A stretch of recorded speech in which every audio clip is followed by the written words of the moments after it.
2016 मध्ये मी नगरसेवक म्हणून जेव्हा या नगरपालिकेमध्ये आलो तेव्हा मी विरोधी भागावर बसलो होतो।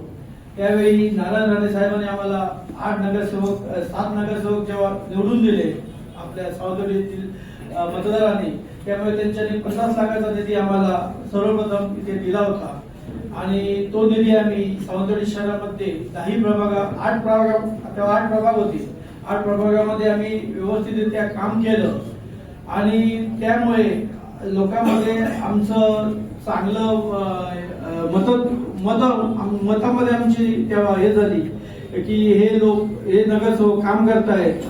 त्यानंतर 3 वर्षानंतर आमचा नगराध्यक्ष बसला पोटनिवडणुकीमध्ये, तेव्हा चव्हाण साहेबांनी आमच्या नगरपालिकेला बऱ्यापैकी सहकार्य केलं पालकमंत्री असताना आणि त्यानंतर कोरोनाच्या काळामध्ये आमच्या सर्व सहकार्याने चांगलं काम केलं।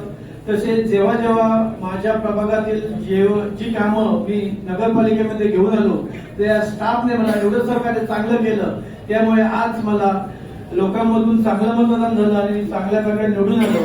तसेच मी या सर्व स्टाफना सांगेन असं सहकार्य आम्हाला द्या।